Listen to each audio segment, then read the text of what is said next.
something subtle, quiet, but constantly active inside every human life. You don't see it directly, but you feel its effects every single day. It shows up in how you react, in what triggers you, in what you chase, and what you avoid. We can call it many things: insecurity, attachment, fear. But underneath all of it, there is one pattern, a quiet sense that something is missing. And this is how the wound expresses itself. Not as something dramatic, but as patterns. Look at modern life, not theory, reality. You check your phone more than you need to, not because something is urgent, but because you're waiting for a message, waiting for validation, waiting to feel connected again. That small discomfort when no one replies, that slight drop in your chest, that's not about the phone. That is the wound expressing itself. Or look at relationships. Someone pulls away slightly, and suddenly, your mind becomes loud. What did I do? Are they losing interest? Should I reach out again? Nothing major happened, but your system reacted like something was at risk. That reaction is not about the moment. It's about what the moment reminds you of. Now look at the opposite.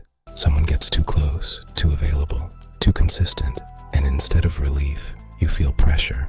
You want space. You feel like pulling back, not because they did something wrong, but because something inside you feels overwhelmed. Same wound, different expression. One side chases, the other withdraws, and most people spend their lives thinking the problem is the other person.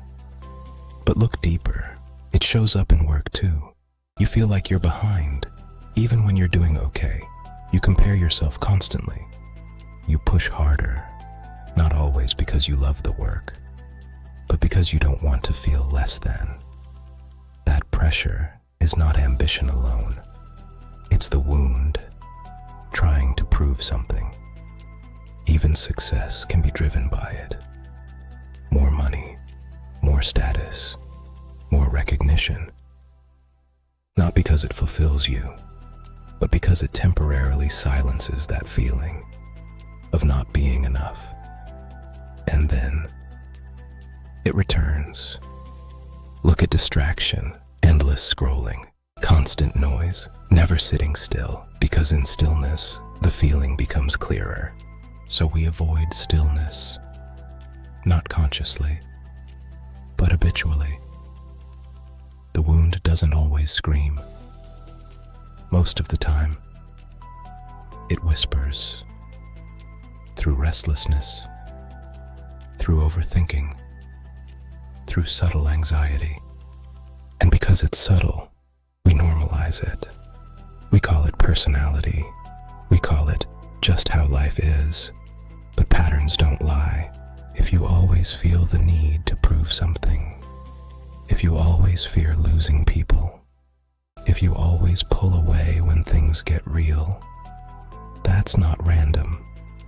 That is the wound expressing itself through behavior. And here is the important part. You don't fix this by controlling the outside world, not by finding the perfect partner, not by achieving more, not by avoiding discomfort, because the pattern will follow you. The shift begins when you start noticing it, not reacting immediately, not judging it, just noticing. Oh, this is that feeling again. That moment of awareness creates space.